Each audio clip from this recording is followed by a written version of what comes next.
yet he shines on forever. His is eternal peace. O God of life, amid the ceaseless tides of change, which sweep away the generations, your Spirit remains to comfort us and give us hope. Around us is life and death, renewal, decay, the flowing rhythm that all things must obey. Our life is a dance to a song we cannot hear.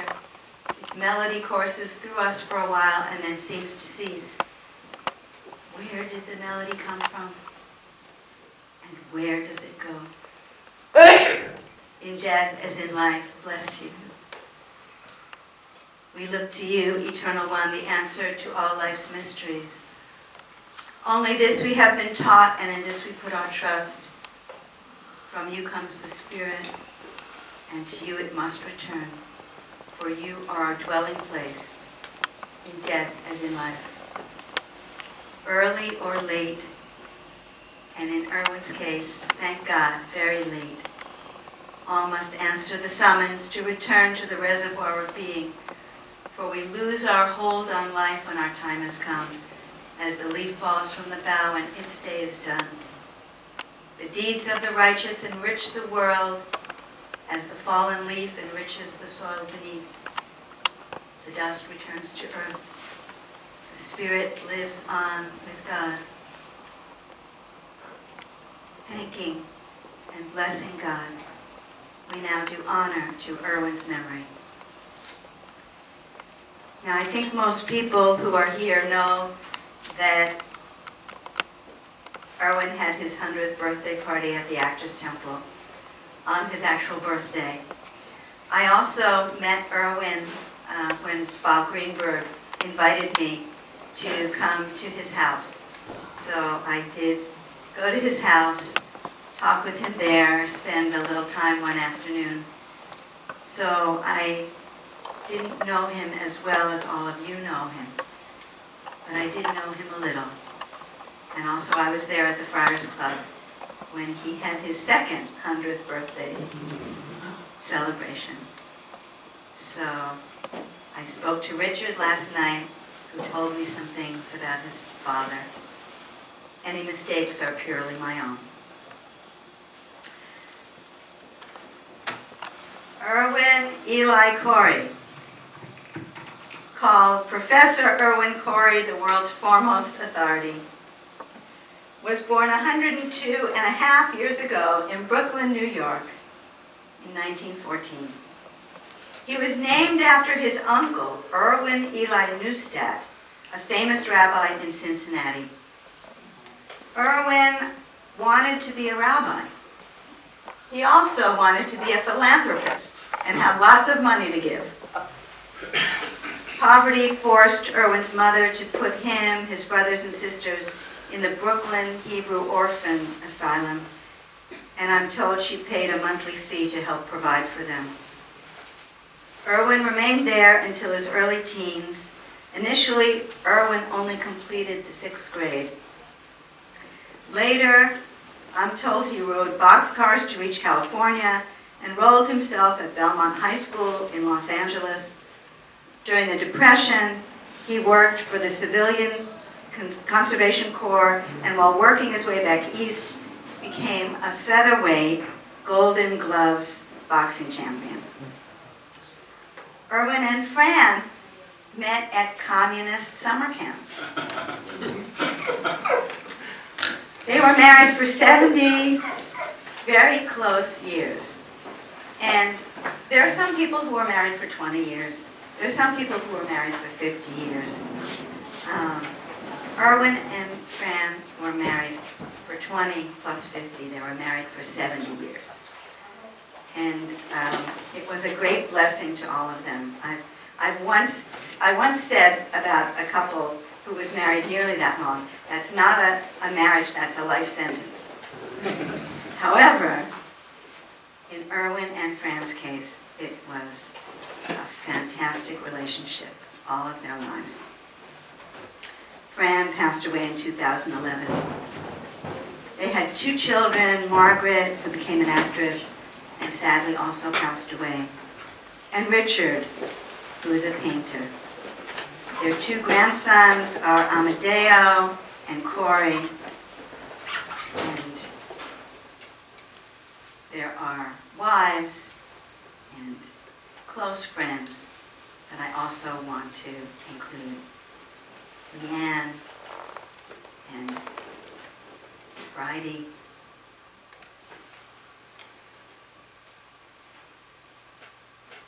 Irwin was drafted during World War II. He was discharged after 6 months, and I'm told the story is that he was asked by an army physician if he was homosexual, and he said it was none of his business, and they let him go. So I don't know exactly how he expressed it, but I'm sure very vehemently. Irwin was a socialist, to put it very mildly. He joined the Communist Party. He was blacklisted in the 1950s. If anyone was going to be blacklisted, it would be Irwin. Having grown up in poverty, he had a deep compassion and deep caring about children and people who had less. Irwin introduced his unscripted improvisational style of stand-up at the Hungry Eye in San Francisco, creating a new style of double talk, beginning his routines with the famous word, however. He was a comedy legend, actor, star of Broadway, 14 films, nightclubs, television, and he was a great activist. He was both in New Faces of 1943 and also in Woody Allen's film Curse of the Jade Scorpion. In 1991, he was on Broadway in Sly Fox. Curse of the Jade Scorpion was 1991, and in 2004, in Sly Fox on Broadway, as well as so much more. You've probably heard the quotation from the theater critic Kenneth Tynan, who called Irwin a cultural clown, a parody of literacy, a travesty of all that our civilization holds dear, and one of the funniest grotesques in America. He's Chaplin's clown with a college education. Now, we all know how intelligent Irwin was. He was quick-witted. He thought on his feet. He was irreverent. He had an amazing memory. He was still sharp at his 100th birthday and beyond. And there's a headshot of him at the Actors Temple where he spoke at his 100th birthday party. Irwin read and read and read so many books. And he knew just where the facts were that he needed to quote in each of his books. He and Richard were Dodgers fans, symptomatic of his always rooting for the underdog. Irwin fought for leftist causes, the freeing of Leonard Peltier, the Native American activist who many believe has had an unfair trial, Mumia Abu-Jamal, who has been imprisoned for decades and also claims his innocence, Cuban children in need, for whom Irwin panhandled near his home at the exit of the Queensboro Bridge in order to send money for their medicine, and also so many other leftist causes. He met Fidel Castro, who sent him to Miami to work for the revolution, and has a medal to attest to that. He was on Broadway for a number of productions. He was a frequent guest on talk shows of Steve Allen, Jack Parr, Johnny Carson, Ed Sullivan, and many more. He was a guest panelist on game shows during the 60s and 70s and had roles in many TV shows, Sergeant Bilko among them. His role in Yip Harburg's anti-McCarthy Broadway show, Flahui, in which he played a genie, Abu Ben Adam, who only wants to bring laughter to the world, epitomized who Irwin was. His Hebrew name, Yitzchak, Isaac, means laughter. As Irwin declined, his son Richard was there for him, as well as many, many friends. among them their friend Jim, and also Sally Brown, his caregiver, who became so close to all of them. They all took such excellent care of Irwin, allowing him to survive to the amazing age of 102, letting him know how much he was loved. Irwin died on February 6th at his apartment, his house in Manhattan, with his son Richard at his side, and also Sally. He was an inspiration as an actor, as an activist, a caring human being. Irwin will be so very greatly missed by all those who cared about him, by all those to whom he brought laughter. May the values he stood for, and all the love he gave, and all the good in the world that he did, always be remembered for a very great blessing. I'll ask you now, please, to rise as I chant the El Malay Rachamim for Irwin.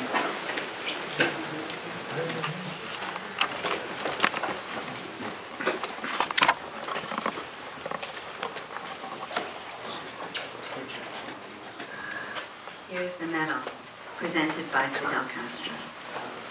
Raúl Castro. He was not a member of the Communist Party. They refused to allow him to join. Because he was an anarchist.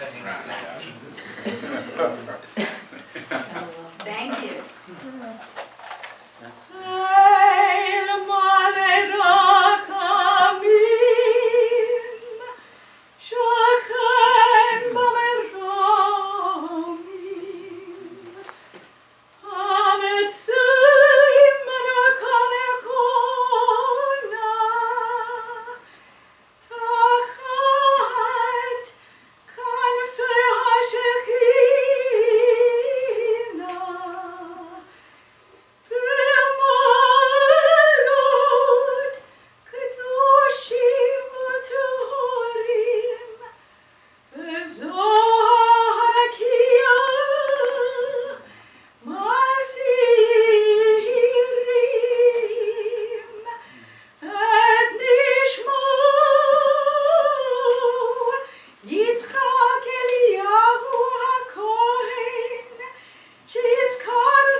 O God, full of compassion, eternal Spirit of the universe, we ask that you please grant blessed peace to the soul of Irwin Corey, who has gone to his eternal rest.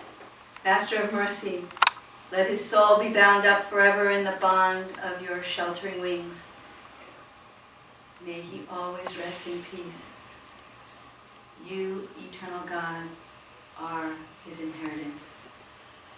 We all say, Amen. Richard has asked me to let you know that anyone who wants to make a donation in Irwin's memory might be able to send it to the Jewish community of Cuba, earmarked for Cuban children and their medical treatment.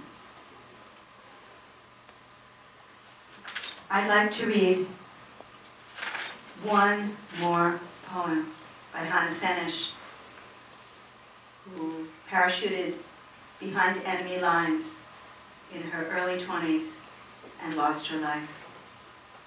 And she wrote, "There are stars up above so far away, we only see their light long, long after the star itself is gone. And so it is with people we have loved. Their memories keep shining ever brightly, though their time with us is done. But the stars that light up the darkest night, these are the lights that guide us as we live our days. These are the ways we remember. We remember." I now say Kaddish for Irwin, the prayer that has brought comfort and consolation to our people for centuries.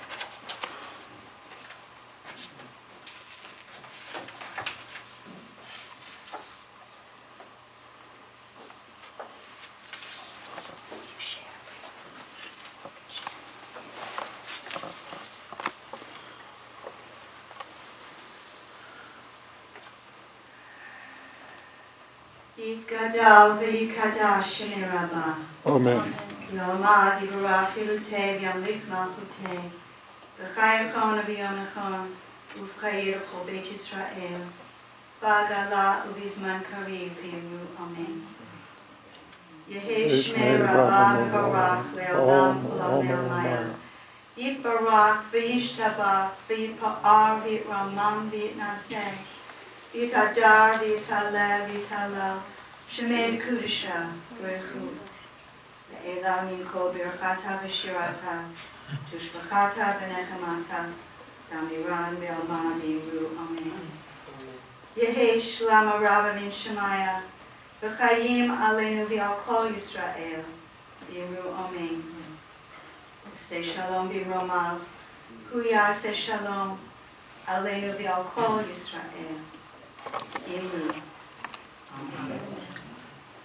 May the source of peace send peace to all who mourn and comfort to all who are bereaved. Help us, eternal God, to find consolation in the wisdom of all of our spiritual traditions, for they teach that when we live, the light of God lives within us, and when we pass away, our soul lives on within the great light of God. Hamakom yinachem etkem b'tok sha'ar aveli, Zion v'Yerushalayim. May God comfort all of us in the midst of the remnant of the mourners of Zion and Jerusalem, as we all say. Amen. Please be seated, and anyone who wants to come up and speak may do so at this time. Richard, would you like to come and speak? If you want, yes. Anyway, the requirement at this chapel by my father was to break as many Orthodox laws as possible, seeing that he was an Orthodox atheist. So I wanted to sing a song, or two or three, but we'll see what happens. Hi, Hi. my name is Annie. I know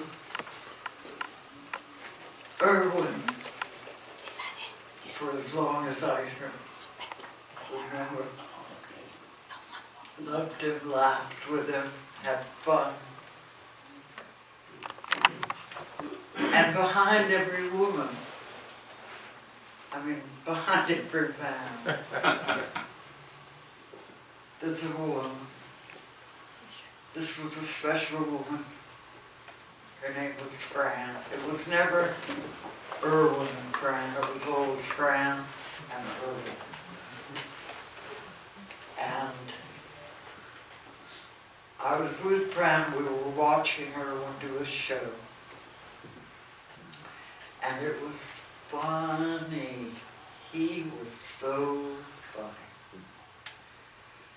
And Fran and I were together at a table, and a woman came over, and she was very gushy. And she said, oh, she said, what's it like to be married to the funniest man in the world? And Fran just gave her a sardonic look and said, it's a bundle of laughs. Bye,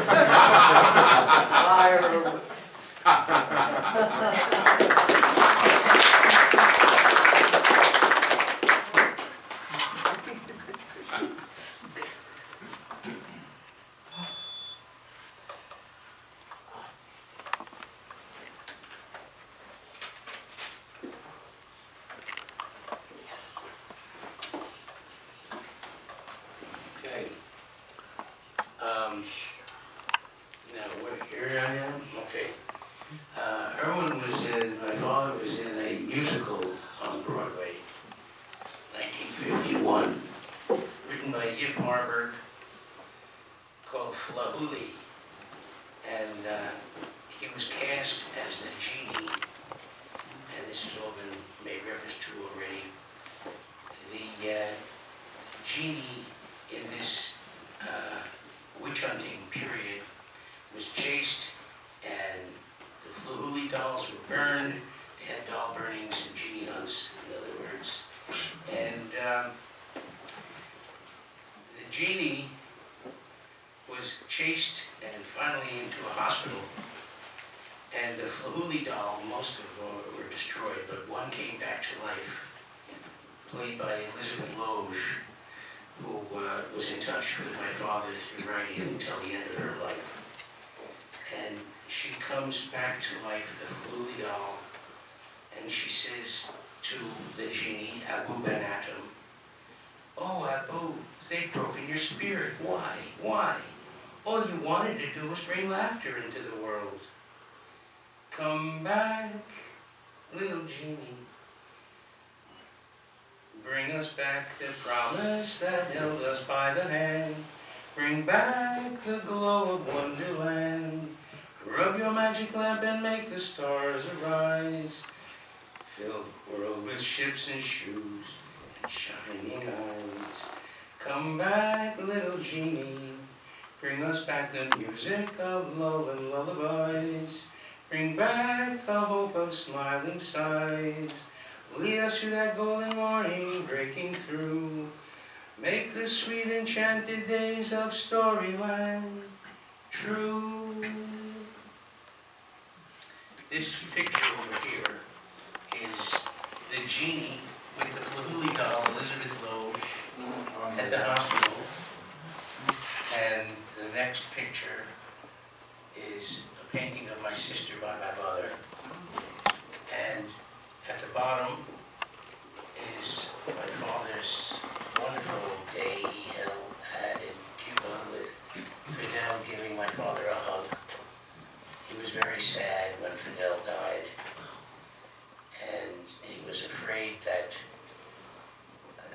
Obama's new chapter in our relations with Cuba was merely a new chapter in America's attempt to overthrow and undermine the Cuban government and the Cuban Revolution.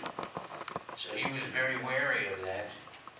But now we feel relieved because Trump is president, and he's going to not do anything to disturb the status quo of economic warfare against Cuba, which means it won't be turned into a whorehouse and a gambling casino and McDonald's and a Trump hotel. So we're grateful for that. And this is the friendship medal that was presented to my father for friendship with the Cuban government and the Cuban people and the Cuban Revolution. So these red banners are descriptive of my father's heart.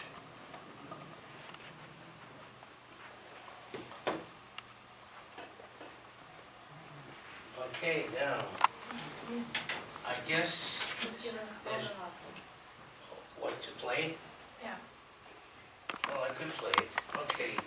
Now, I wrote a song when my son and I went to Virginia, and we sang at the Carter Fold, and I wrote a song about it when I came back, and my son and I sing it, and one of the verses my father really loved, and this is the song that has that verse in it. Are we in the right key? Me and my dear son Ami, we sang at the Carter Fold. We had an enjoyable time there, if the truth could ever be told. We sang both of our hearts out. We sang for the love and the joy. We sang for the love of the Carters, both me and my fellow dad. We sang harmony, together we sang of love. We sang harmony to the moon and stars above. We sang harmony, and no one can doubt that it's true. We sang harmony for Dale and Rita and you. When I am singing, I'm a feeling of ecstasy, and that feeling is doubled when my son sings with me. There is no feeling finer than anything I have tried, for it is a feeling of loving that comes from deep inside. We sang harmony, together we sang of the love. We sang harmony, the moon and stars above. We sang harmony, and no one can doubt that it's true. We sang harmony for Dale and Rita and you.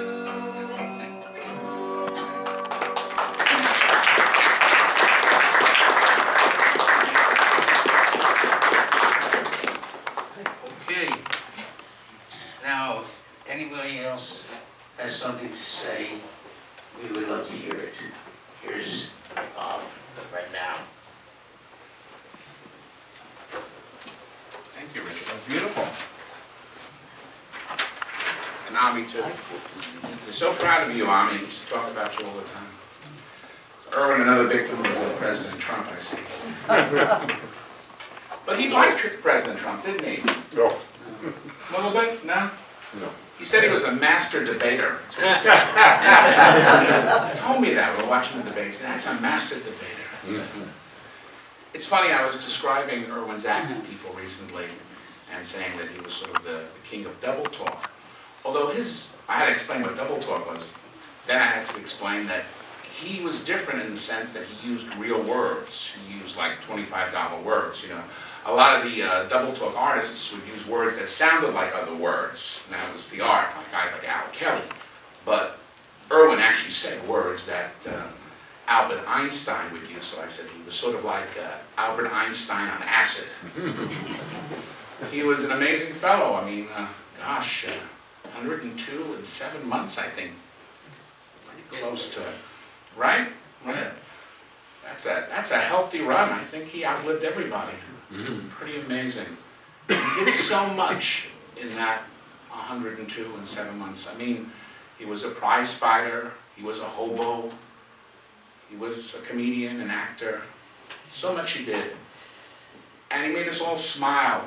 I even recall, I worked with him about 30 years ago, doing a show, I think it was called This Week in Rock. They had performers doing wraparounds. And I was doing a Three Stooges act, Irwin was doing himself, and we were in the makeup room, And there was a very, well, it's not, this is not a PC bit, so I'm just apologizing in advance. This was before the words PC was around.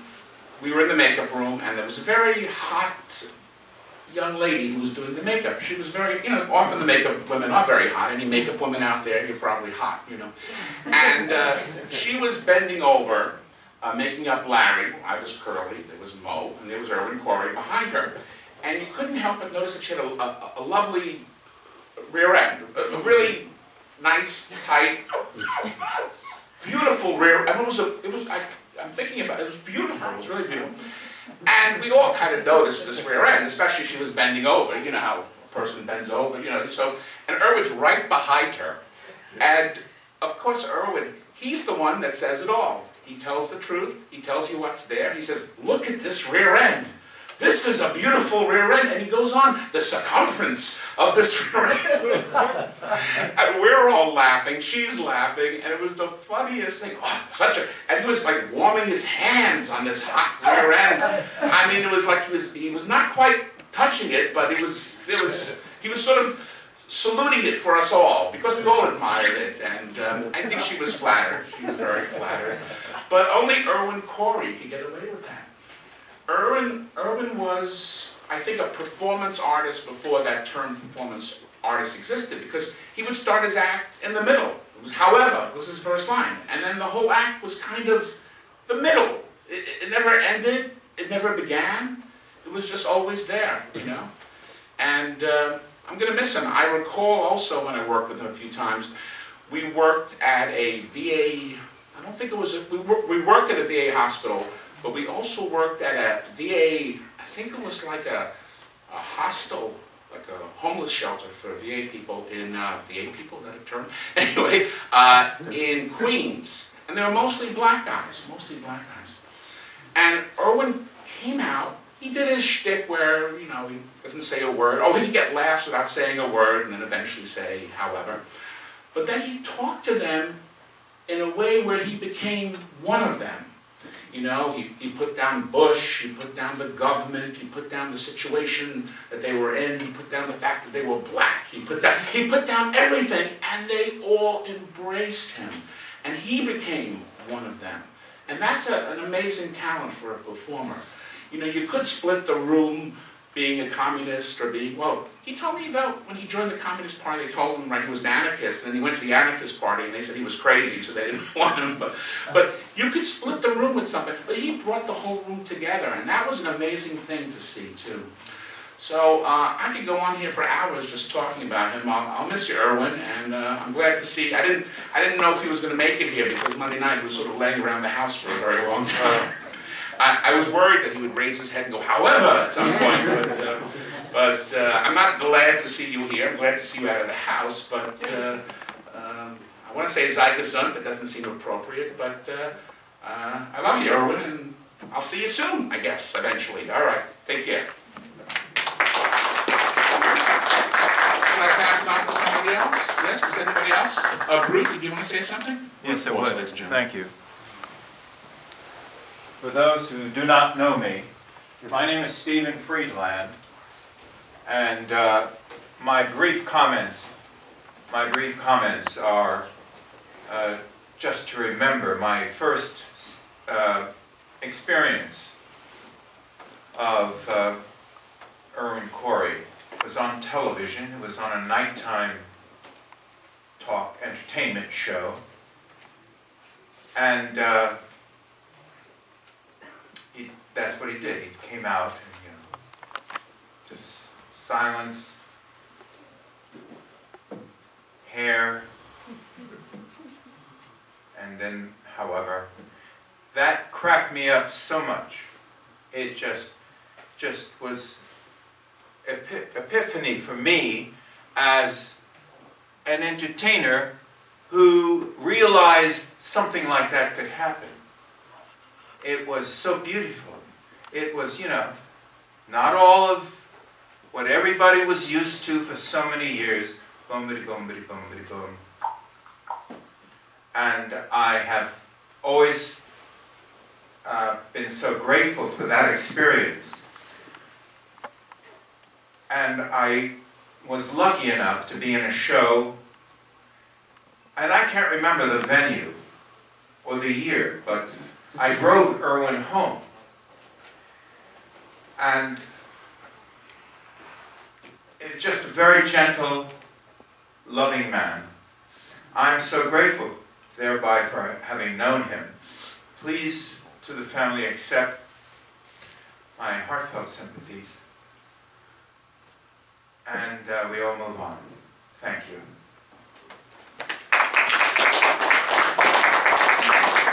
Anyone else want to speak?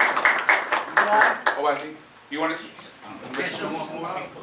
I want more people. You want more people? I want more people to talk. This gentleman's raising his finger. He's next. He's next. All right. I just want to say that my father not only loved Sally very much, who was with us, but also Jim. He kept saying to me all the time, "Is Jim here yet? Is Jim here? Where's Jim? Is he here yet?" I said, "He's not yet. He's on his way." He said, "What?" I said, "He's on his way." He said, "Write it down, write it down." So I wrote it down. I said, "He's on his way." Who?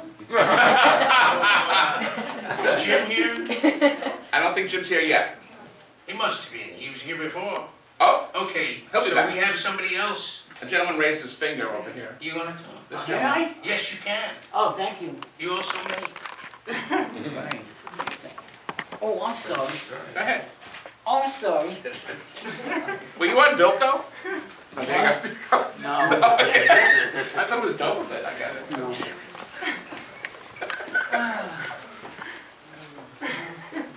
Hello, everybody. My name is John Maria.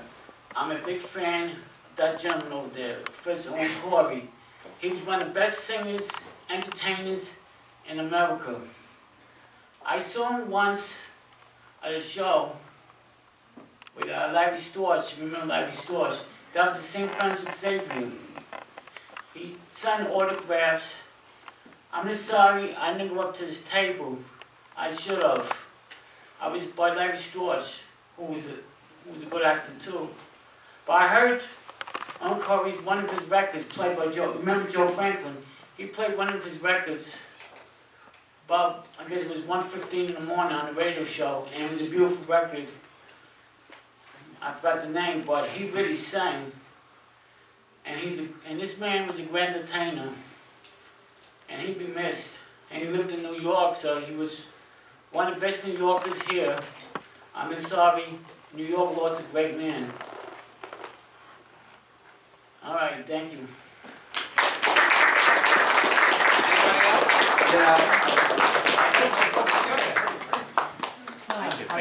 You did great. You killed. You killed. Yes. That's not good. We'll go on the road. You open for me. Oh, good. I don't want that. That's good. My name is David Rivets, and Irwin Eli Corey was named after my great-grandfather, Yitzhak Elchanan Neustadt, of Indianapolis, not Cincinnati. Okay. And my great-grandfather's sister was Irwin's grandmother. That's the relation. Her name was Esther Chana, and her daughter, Jenny Cohen, was my grandmother's first cousin. So I'm many times removed, but here I am. I wanted to explain a different side of Irwin that I'm sure a lot of people maybe don't know. Irwin was extremely helpful to me in my genealogy efforts. And how did I come into Irwin's orbit after all these years of separation, distance in the family? There was never any dissonance. Everybody was very friendly. But the problem is, people get on with their lives, and unfortunately, phone numbers are lost. And in my case, I was working on a TV show, and somebody happened to mention that he was hanging out with Irwin Corey. And I said, "This man's my cousin, I'm doing some genealogy work.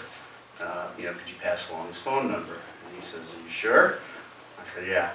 So I made a phone call in 2010. Irwin picked up the phone, and I said, "My name is David Rivets." And he said, "Who?" And Fran, all the way on the other side of the room, said, "His name is David Rivets." "Who are you?" And I proceeded to mention the family connection. And Fran said, "He's your cousin by way of your mother." And and then proceeded, an invitation was extended, and I wound up coming to the house, and Fran was our interlocutor for the duration, because there's a lot of who.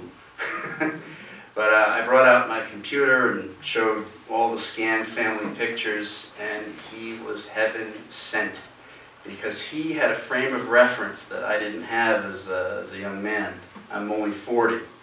So at that time, you can imagine a 35-year-old dealing with pictures from the 1800s. And he was able to pick out, this is my uncle, this is my uncle, this is my aunt, this is my aunt, this is my grandmother, and I was able to map out everybody. And then at the end of that meeting, he said, "You should talk to my sister. I have an older sister." And at that point, I was incredulous, but he picked up the phone and he called his sister Thelma. And for those who are not in the know, Thelma was also at the Hebrew Orphan Asylum, along with other sisters, Pearl. They were taught skills. This is not, when you think of an orphanage, you're not thinking of, some, really terrible, distant place. Back in those days, the Jewish community, those who were well-to-do in the Jewish community, really poured resources into these places. And these children, by the time they came out, all had skills. And for example, some of them became dressmakers, supplying costumes on Broadway. In fact, Thelma, Irwin's sister, became a ballet dancer and was one of the opening acts for the Rockettes in the 30s. And this was Irwin's older sister. So these places gave resources to these children, and Irwin was one of those children who came out with those resources. So, he was done a service by being placed there at the time of the Cohen family time of need. I just wanted to express my sincere condolences to Leanne, to Ami, to Richard, to Corey, and to everybody near and dear in the family, whose names I may have forgotten, but you're in my thoughts. Thank you, everybody, for giving me this opportunity to speak. Just figured I'd represent the distant side of the family. Yeah.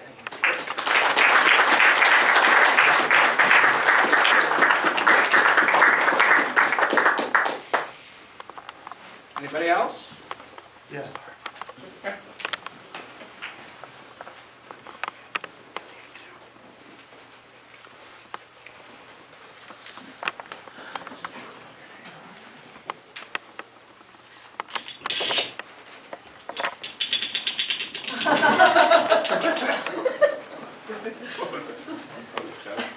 I thought he would like that. The first time I ever saw Irwin Corey was on the Ed Sullivan Show. And he was the first person I had ever seen on television wearing sneakers, who wasn't Gilligan. And I felt an immediate affinity. When I moved into the city about 25 years ago, I would see him once, on the bus crossing 14th Street, and I would wave or say hello. I only got to meet him a few years ago through my Laurel and Hardy partner, Bob Greenberg, who would take me out. Usually, it would be after a show we had done. He'd say, well, it's 10 o'clock, Irwin's probably up. He eats Chinese food at midnight. We'll bring him some cheesecake, because he eats the cheesecake before he eats the Chinese food. But that's fun. And Bob and I would both try Irwin with names we were thinking of. One comedian was named Ernest Truex, that he was in Flahooley with. And we asked him about Ernest Truex, and he said, he was a son of a bitch. And I'm cleaning that up.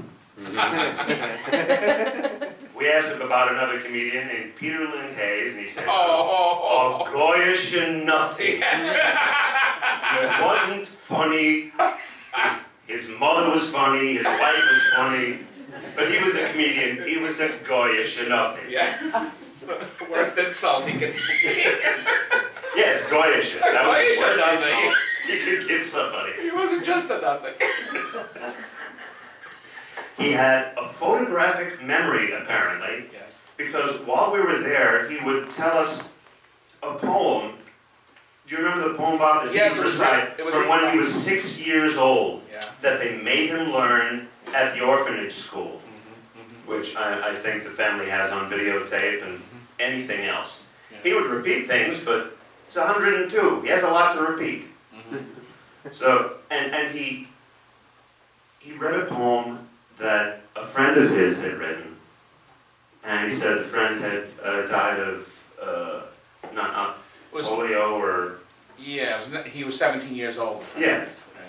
And And Irwin just sat there giving this very beautiful actor-like reading of a poem that a friend of his who had passed away in, it had to be 1932, yeah. 34. And if anybody brought up a show that he had been in, Pins and Needles, Bilko, Flahuli, he would immediately start, I am the genie, and he would do the monologues. And it was just a magnificent thing that all he wanted to do was make people laugh and be nice. For most actors, it's one or the other. You hear stories about actors who are nice, but they don't get very far. And you hear about people like, well, I won't go into names. Actors who go very, very far, but they aren't very nice. But I think one of the reasons that is because Irwin was not an American, not a New Yorker. He was an internationalist. He liked everybody. He didn't say my country is better than yours. He didn't say my ideas are better than yours. He listened to everybody. He wanted everyone to be happy. He couldn't understand how everyone in the world can't have food and medical care and clean water. And that was one of the few things that just confused him. I'm very glad I got to meet him and get to know him during the end of his life. And I just wanted to say thank you. You made my life a little better. Thank you.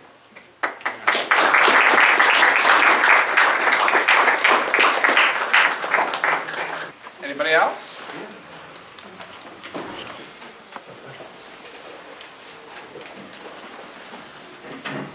Good day. My name is Scott Donovan. I love to love and I hate to hate.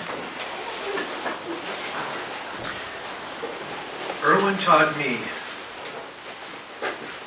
life. Irwin had just so much wisdom. He had books that went on and on and on and on and on. Very intelligent man. Totally improvisational in his comedic approach. He was childlike, never childish. I took great delight and such an amazing honor to have him in my life. To go over and sit and watch baseball or football games with him. And of course, sit and talk about show business. Whether it be Jackie Gleason and Bob Hope, How to Commit Marriage, or Flahuli.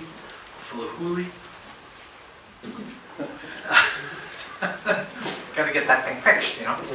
But, he was a powerhouse. And he was a child of the planet Earth. I mean, he was amazing and unique. There was nobody like Irwin, ever, in comedy. Robin Williams admired him and his improv. George Carlin worshipped him. Lenny Bruce They were very, very tight friends. Hugh Hefner had Irwin run for president during the Kennedy-Nixon administration. And it was a lark, but nevertheless, he got a lot of votes at the time. And there was Brother Theodore, the Beats. In comedy, in Greenwich Village, here we are. He belonged in Greenwich Village, but he belonged to the planet Earth. The Greenwich Village Beats in comedy were Mort Saul, Dick Shawn, Lenny Bruce, the master, the grand master. Nobody better. Nobody. And he paved the way for all comedians with his cutting edge and his style in politics and his approach to sociological approaches and breaking all the laws. Like comedians today, they all owe to Lenny and to Irwin. You know, there was also Dick Gregory. Dick Gregory, who marched with Martin Luther King and helped lead the way for black rights in America. Well, it was Irwin that opened the door at the Playboy clubs. He had a talk with Hugh Hefner and said, "Boss," he says, "Hugh, I got a guy. He's just phenomenal." And Dick Gregory, I got to tell you, Bob Hope was a very close friend of mine. We were friends for 30 years. And I remember one time sitting with Bob and talking to him about how to commit marriage. And he said, "You know something? Do you remember a guy named Professor Irwin Corey?" Now this goes back many years ago. And I go, "Well, he was one of the people," because when I was growing up as a kid in the Midwest, I would circle everybody I wanted to see that week. And of course, Professor Irwin Corey was, of course, one of my top 5. Whether he was on the Mike Douglas show or the Hollywood Palace, or whether he was on Ed Sullivan, or it could be, Merv Griffin, or the Playboy After Dark. Irwin was all over the place. And of course, I said, "Bob, tell me." He says, "Yeah, Spats," he says, "Irwin stole the show, the whole movie, away from Jackie Gleason and myself. And Irwin stole something from me, and he refused to give it back to me. It was my heart." But I tell you another thing in the same breath. Wherever you go, there you are. And wherever I go in life, for the rest of my life, I will be taking something of him with me, because he taught me so much as far as truth and beauty, history, politics, comedy, hours and hours and hours of just sharing. So he hasn't left. He'll be with me forever. And I want to take this opportunity to thank Liam and Ami and Richard and Corey. And I forgot Corey's lady's name. But nevertheless, I want to thank everybody here and thank you for coming. God bless you. David? How about from this room? Anybody else? Is David Want to say a here? few words? Yeah. You want to say a few words? Oh, okay. Now, if David is here, Yeah, I'm here, but I want to be able to read it, I'm trying to get it up. He's trying to find it. Oh, okay, while David is trying to get it ready, I will say that I would be remiss if I didn't mention one of Irwin's deep concerns, Building 7. Building 7, look it up. Okay, now David is getting it ready. Is it ready? I wish it was. Just shake it a little. Right. And I had a whole bunch of jokes. You're wearing his tie. That's true. Ah. There I go. Look at that. Embarrassed to say, I did get it up.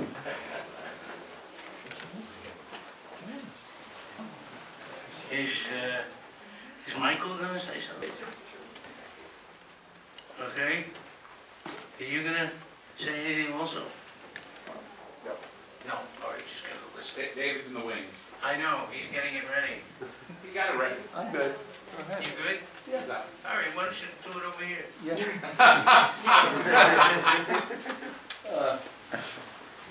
I don't know, I was reluctant to read it, just a poem from my heart when I heard about Irwin passing and remembered him. But people have said so similar things, so I guess it doesn't hurt to hear it again in my way.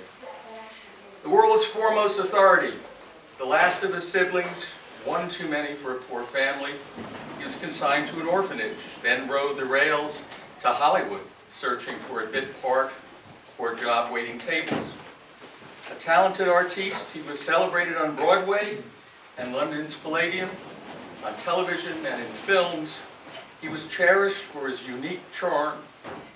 As he broke the crockery at the convention, head cocked, chortle, letting you in on the inside joke, explaining why the outside joke faded through history, turned inside out, thus reversing, as is natural, the back and forth of not just physics and astrophysics, but remarkably also within the cycle of social science.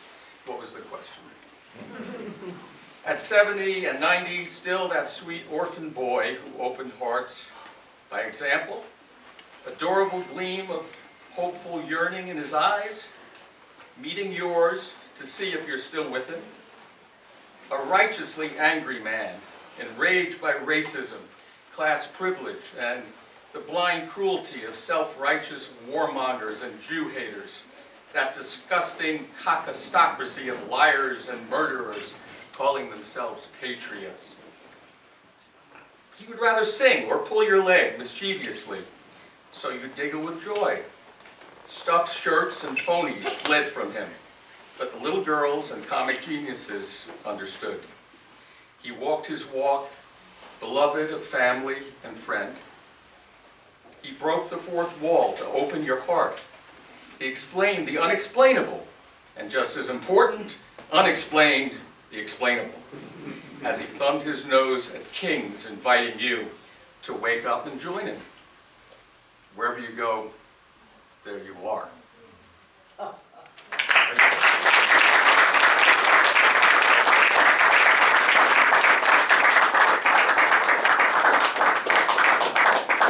Still applauding in the other room there. That's right. Anybody else? Yeah. Come on up. Oh. On this side. Hi, I'm Lynn Corey. I'm Irwin, daughter-in-law. I just remember an incident that just really impressed me greatly. We were riding on a train, I guess to see Margaret in Great Neck, and a fight broke out between two guys on the train, two huge young, burly guy, and the whole train was just sitting there watching, and Irwin just jumped, and he stood in between the two guys, and he said, "Hey guys, cool it," and then he stopped this fight, and he was just I think in his 80s, and he was a very tiny guy, and these two guys were like huge, and he stopped them, so I was really impressed.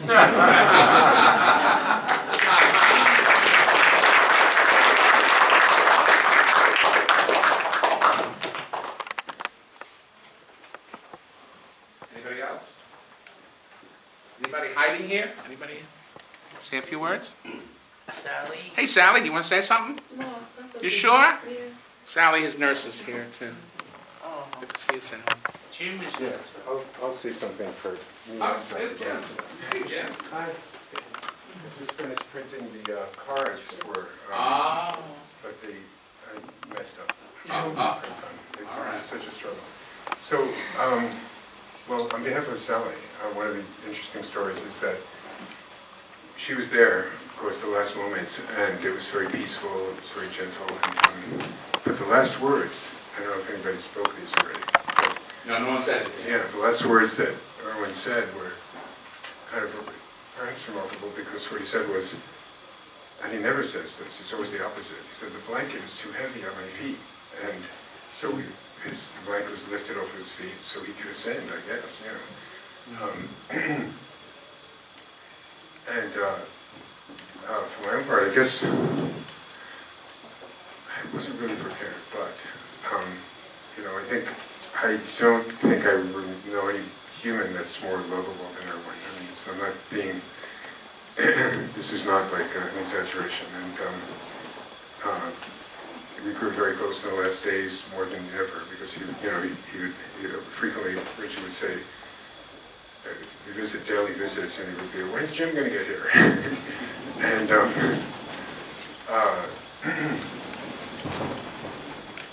I think he was comfortable with where things were going to at the end. I think he wasn't really frightened. He was just, you know, was prepared, and he was always looking. He was always asking for what's the latest news, what happened to learn about Ami's marching protests. You know, he said. At one point, I told him, if you get better, you want to come out on one of these marches against Trump. And he said, I think Trump's going to be assassinated. You know, he's going to be killed before that. I mentioned that much later to Ami, and he said, oh, well, I guess I have to go now. Yeah, I used to say that my three favorite humans, living humans, were my daughter, my son, and Irwin. And you know, I guess I have to revise that a little bit somehow, but yeah. But we're all going to miss him. I never knew anybody more expressive at face. I mean, like, you know, who has ever had such an expressive face in the history of the human race?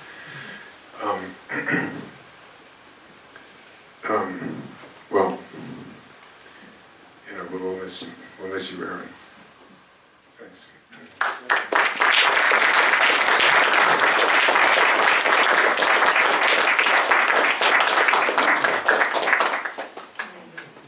Anybody else?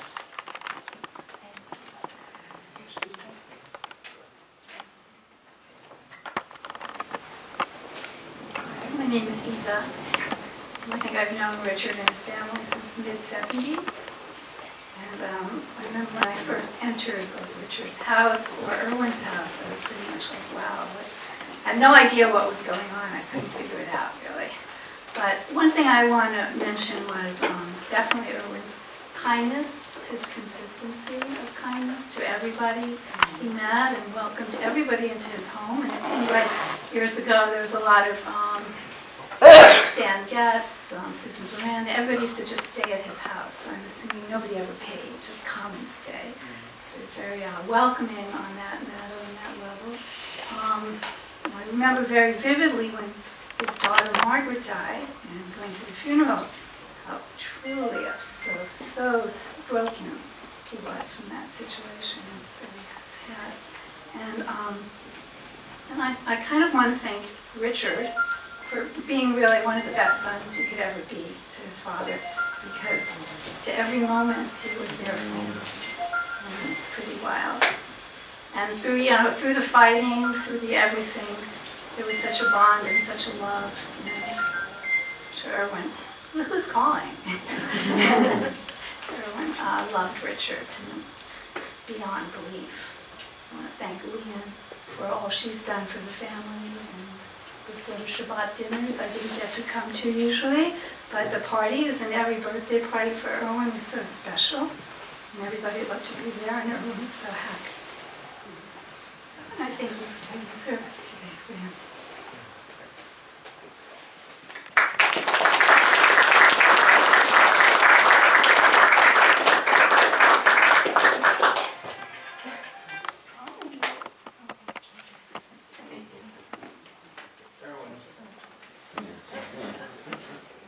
Yeah, go ahead, you have something to say? Yeah, get up.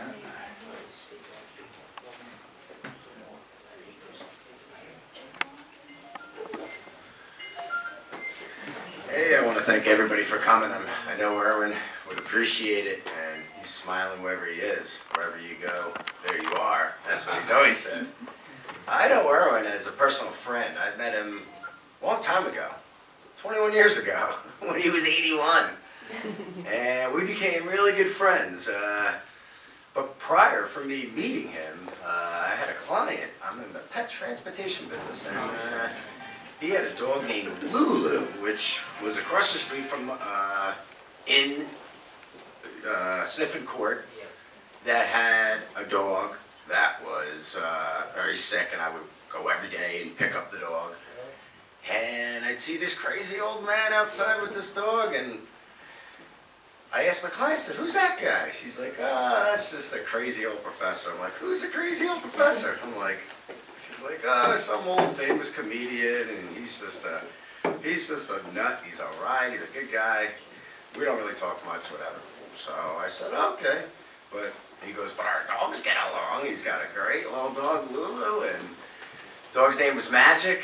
And so every day I would pick up Jan, and it was 5 days a week. She was a secretary for across the street. And every day she'd be late. She'd be having a couple cocktails, whatever it was, and it would take a while, and Lulu would come out, and the professor would come out, and I'd say hello. I had no idea who he was, and Lulu and Magic would play, and everything seemed great.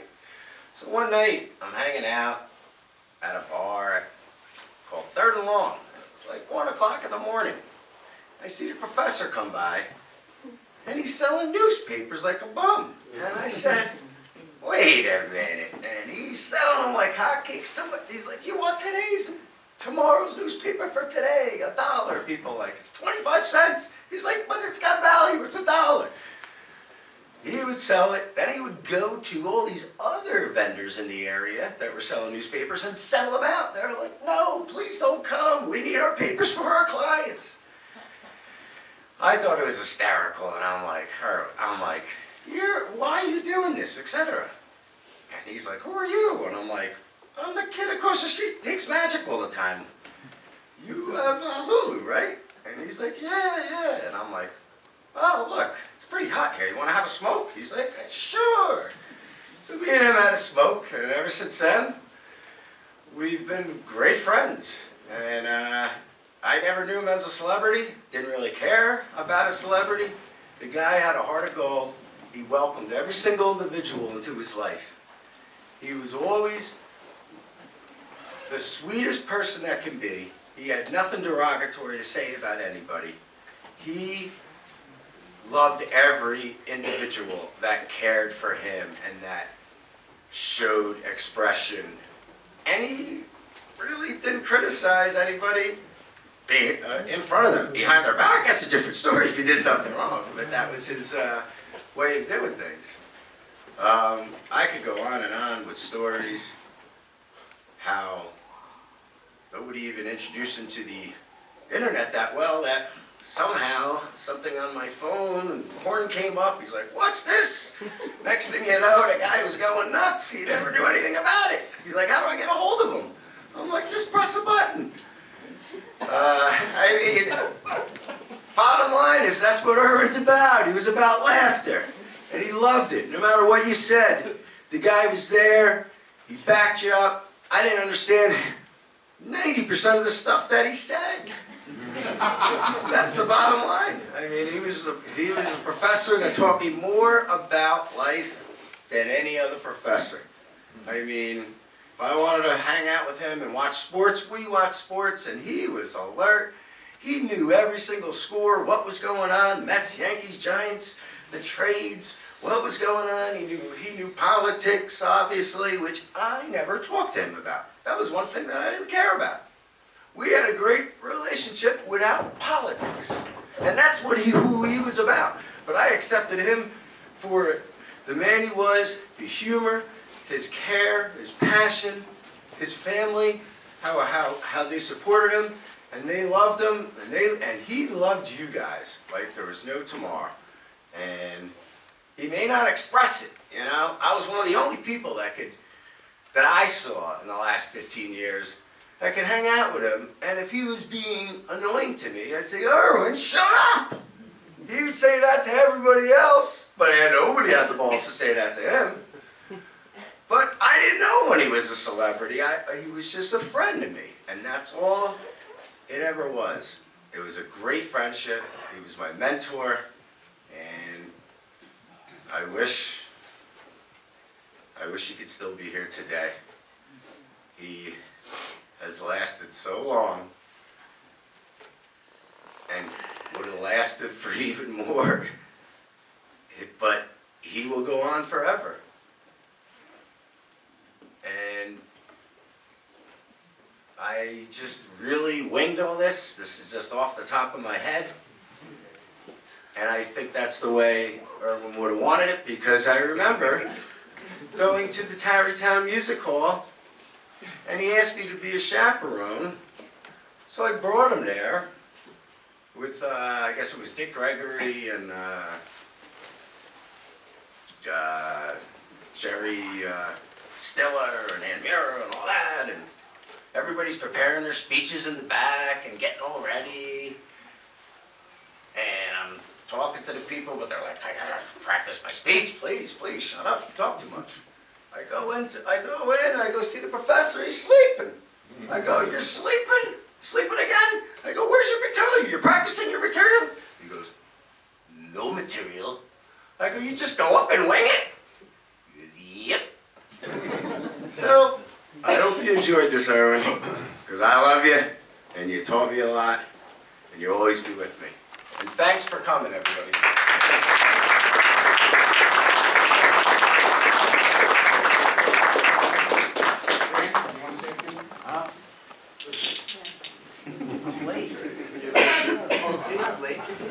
Sorry. Yeah, I'm Amadeo, and Irwin was my grandfather. And one of the memories I've had with him is when I came to him, and he would always ask me, "Do you teachers talk about the revolution?" Talking about the American Revolution. And then he would always say to me, "When you talk to them, tell them it wasn't a revolution, it was a rebellion!" So he always told me to ask that to my teachers and tell them that. So one day I told my teacher that. I said, well, I asked them, isn't it a rebellion? And, he said, well, I don't know. It could be, it's probably not. So, but Irwin was very insistent that it was a rebellion because it came from the top down, not from the bottom up, which is a revolution. And Irwin was always asking me about my life, and he was very kind. He was always gave to me a lot of advice, and I remember when I was really young, he would always throw me up in his arms, and it was I really enjoyed him. Not that you guys couldn't do it, but when he did it, it was something really magical about that, and those are very great memories I've had with my grandfather. So, thank you, Gran. Thank you, Irwin.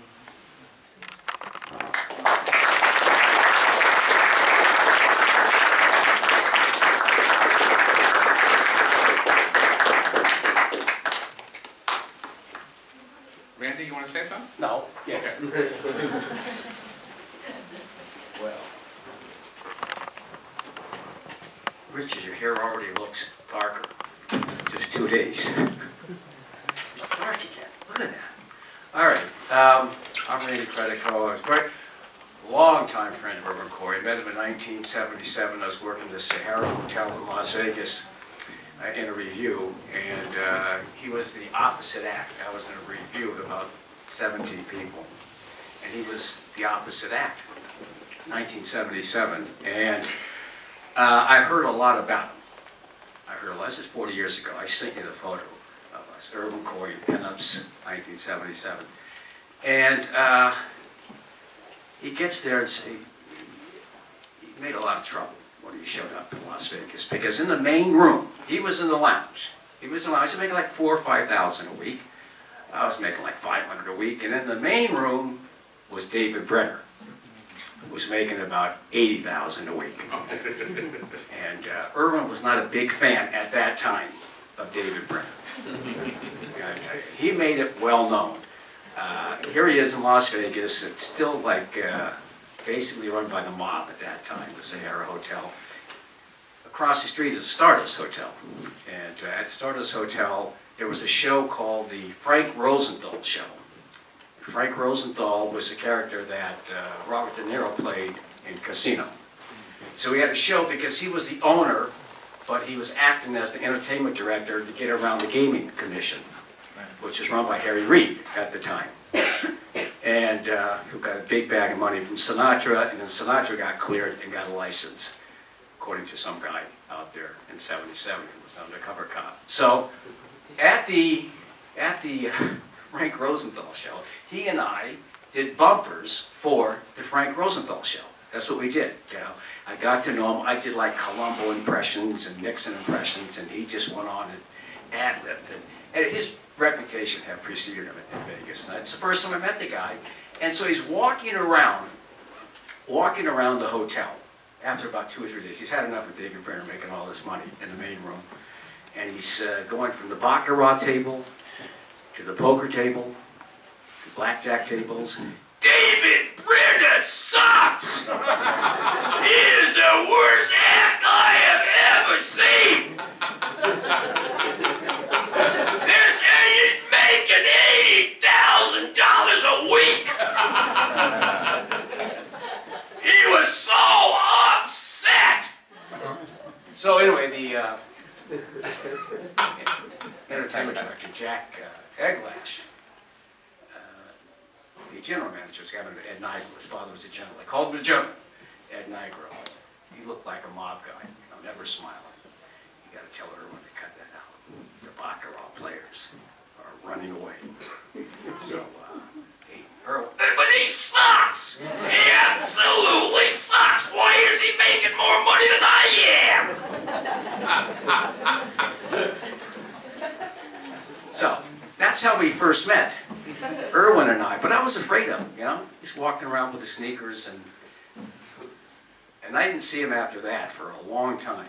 It was 1977. I saw him, I think, 1992 at a event for Jerry Brown, right at the Village Gate was the next time I saw him. And you know, it was with Bill Kunstler. He was on the show. It was Barry Crimmins and me, and Irwin and Richard. That's why I met the two of them in the back smoking pot.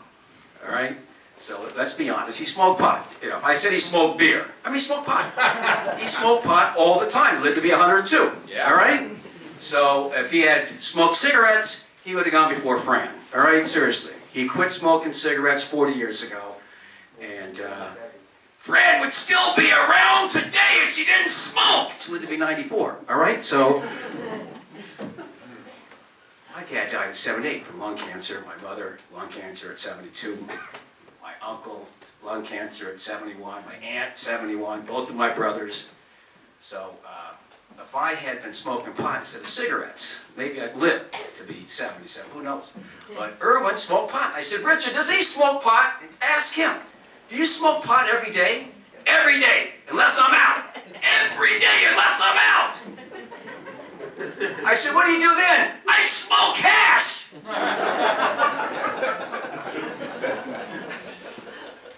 Well, you know, the next year, I'm going to save about 75 bucks in pennies. You know that, because Irwin collected rare pennies.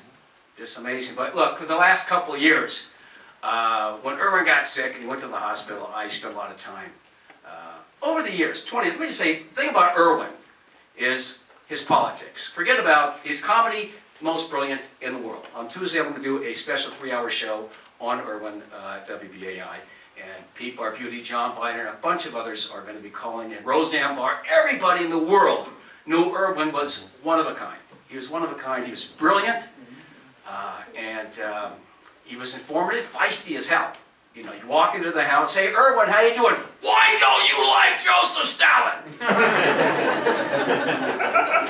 Look at the book, it's the Nazis that are saying that. They're the ones disgracing Stalin. So my cousin would say, hey, I got to talk to Irwin, man, because I feel exactly the same way. I got a cousin that radicalized me back in the 60s. So, but Irwin was great. He did every single benefit. Every single benefit. Every progressive benefit. Somebody today was talking about Fred Dicker, that he had met him at a benefit that he did years ago for the Abraham Lincoln Brigade. Way back. That's when he first met him in the 60s, Irwin. And he did benefits for Nicaragua. He did benefits for Cuba. He did benefits for every progressive cause. For Leonard Peltier, gave tens of thousands of dollars. I had a benefit at the Cantor Fund back in '97. Irwin shows up. I had Vernon Belcourt there for the American Indian Movement. And so Irwin, after I did the show for the Cantor Fund, takes out a $5,000 check, doesn't give it to the Cantor Fund, he gives it to Vernon Belcourt to help out Leonard Peltier. So he was very cognizant. Way before Standing Rock, Irwin Corey was a solid rock for Native Americans in this country. Finally, your phone works, Richard. It's amazing. It's like, I have no reception everywhere you go. No, you have it here today. But, so he did all of these benefits all the time, and that's the politics of Irwin Corey. There was a guy, I don't know if you brought this up, somebody brought this up, when Lord Buckley, his daughter is going to be on Tuesday, was in trouble. Irwin Corey bailed him out. When he couldn't get work in the city, Lord Buckley, it was Irwin Corey who bailed him out. And I remember that still, and so does he.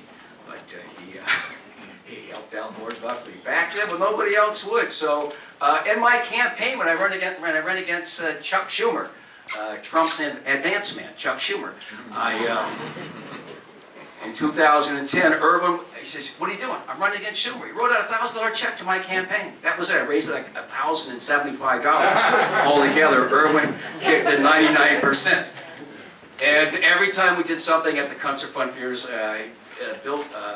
Irwin Corey always bought a page, always helped out. A very generous man, and really, thank God. I mean, you take a look at his grandson. His grandson got a great education from his dad, and from you, of course, mind his manners, but he's got, if you look at anything he posts on Facebook, it's something Irwin definitely would be proud of. And he said he's proud of you because you're a great artist. And Richard, you're a great artist. And you guys, I remember you guys singing when you guys put those shows together over there. I don't want to get into that, but you did the shows over here at the Village Gate together, he just, your politics are from your father, your politics are from your father and your grandfather. It could have been different, So it's a great legacy. His legacy continues in Richard and you. And make sure when you have kids, the same thing. And so I really love this guy. I've been around him a lot the last 2 years. I spent a lot of time at that house. So I really got to know Irwin Corey, trust me, over the last 2 years, better than I ever have. And I've known him for a long time, but I spent a lot of time at his house. And I was out of town. I was at his house on Saturday, spent the night there on Saturday, if you recall. And he got back from the hospital. I was there. I left Sunday to go watch the Super Bowl, because he wasn't going to watch the Super Bowl. And I get the call the next day. I knew something was wrong because Richard had left a message. And I was thinking, well, maybe that Super Bowl, the way it ended, probably put Irwin over the top, all right? When they came back and won that game, if he watched it. So, but I love them. I love that guy. I love this man over here. And his spirit's still around. And he made a lot of changes possible.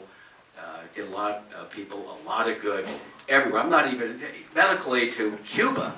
He broke went beyond the restrictions. And he took medical aid to Cuba. So there's a lot of people, I'm sure, who want to say there's so much to talk about. But if you get a chance, we'll have Richard and everybody on Tuesday to play some Irwin, classic Irwin bits. And remembering him on Tuesday, God bless Irwin, Corey, even though he was an atheist, but God bless him because I'm sure he's up there with Bill Kunstler right now. You still owe me for that thing, right? Thank you very much. And who's next? You are. Who's next? Ricky, did you go up? Yes. Who else wants to go up? Hi, my name is Sandy Ehlers and I'm a comedian. And I probably was in the company of the professor under a dozen times. I'm not considered a real good friend, but he's been an influence on me. And when I was a kid, I used to watch him on the Mike Douglas show. My mother used to tell me, because they had a TV guide back then. She's like, oh, he's going to come on, that guy that speaks and never says anything. I'm like, oh, And then years later, when I decided to become a comedian, my friend Bob Greenberg introduced me to the professor. And the first night I met him at the Friars Club, he comes over to me and he's dressed in the tails and everything. And he has this hat on that says, we need an independent 9/11 investigation.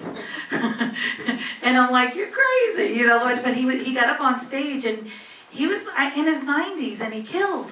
He was just so fabulous that I think I'm sitting there and I'm saying, I could do this 45 years more.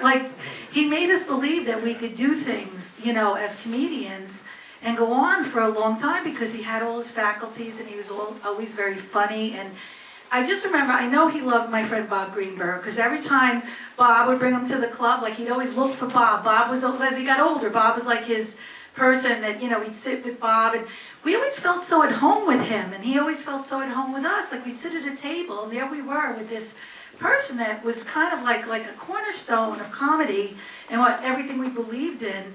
And I'm sitting here, I'm mourning a guy who basically loved Fidel Castro. That's how great he was. He could make people just love him for who he was and all of his, things that he believed in. And people loved him for him. And that's what the point I'm trying to make is that, he just was always a person of opinion, and he just had a special point of view that, it was different from ours, but you accepted him because you just knew that his genius mind, the way it thought, was unlike anybody else I'll probably ever meet or sit at a table with for the rest of my life.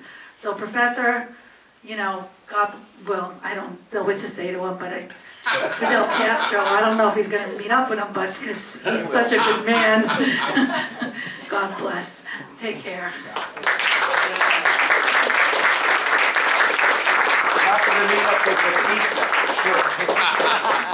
Anybody else?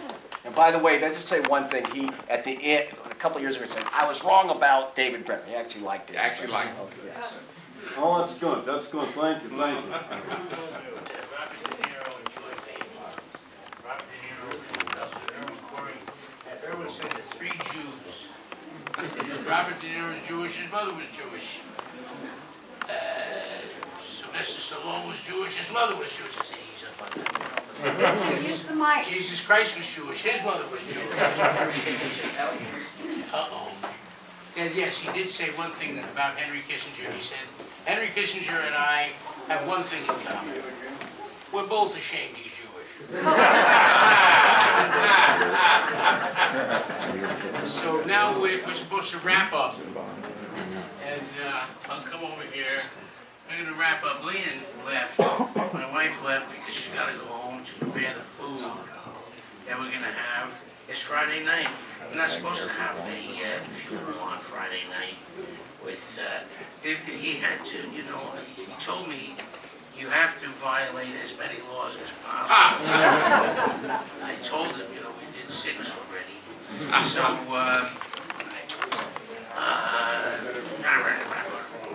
You're still here, though. yeah, it's impossible. I mean, this is what he told me to bring up and remind everybody that it is impossible to try and capture the minds of a head such a genius mass when he ain't even here. I mean, this is the worst night we had this week again. I mean, I left more people home in bed. So we're going to, what did she say, to wind up, wrap it up? Is that what we're doing? We're going to wrap it up. The talking part, but not the... Talking part. The We're going to handshake dance. and love and kissing part. Yes, we'll do some dancing. And, talking part. yes, now, Martha Friedman, a friend of my father's, when her husband, Chick, Julius Friedman, died, she had a memorial at the community church. And she said, now, Chick was opposed to funerals, he didn't like them, but if we called it a peace rally or anti-war rally, then he would be okay with it. So when Martha died, I reminded everybody that it was a peace rally. And therefore, this one here is a peace rally. We need to get a piece of that Trump. And you know why Bush stayed in office so long? Somebody forgot to flush. Anyway, we're hoping that the flushing will happen soon. We need those plumbers again. Yeah. So we're going to wrap it up. And what are we going to do? Shh, don't say that. You're gonna schmooze. You're gonna Schmooze. Yeah, we're people going to talk to amongst you. each other. We're going to talk amongst yourself. Yes. And I want to say, ladies and gentlemen, and when I say ladies and gentlemen, I talk in this vicinity. However, my father always reminded me that it was better to be born rich and healthy than poor and sick. Much better. So I will leave you now in the words of Yochum Ben Zakkai, which my father translated when old Yoke said, remember, wherever you go, there you are.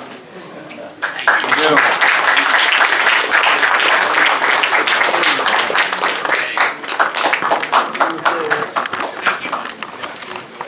What time is it? I've been talking a long time.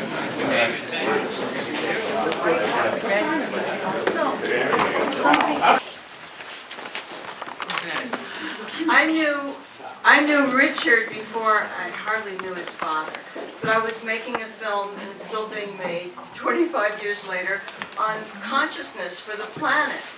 And he was performing in some club on Bleecker Street one night, I don't remember where, and I said, oh, Professor, do you think there's a possibility that as a human species we're going to shift?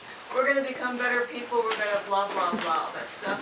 And he had such a great look on his face, and he said, as we say in England, piss off. That was it, and he was so right.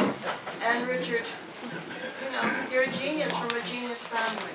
And I have it on film to prove it, so thank you.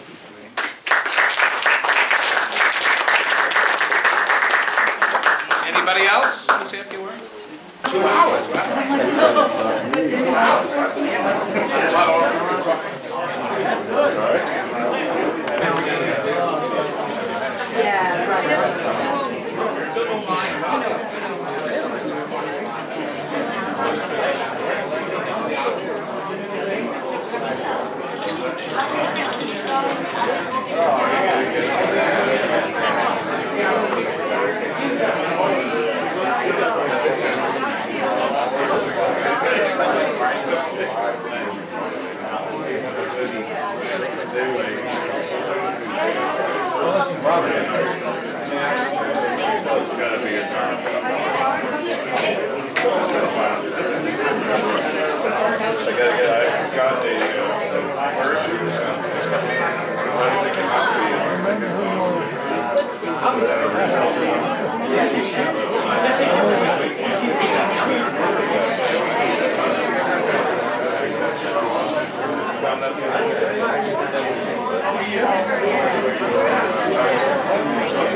You're not kidding me, are you? No.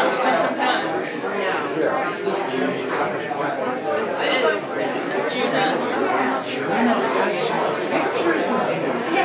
Yeah, up north. Where? At the cottage. And Vermont? This is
Because the day he came home from the hospital, he wouldn't notice it would be better. I mean, who wouldn't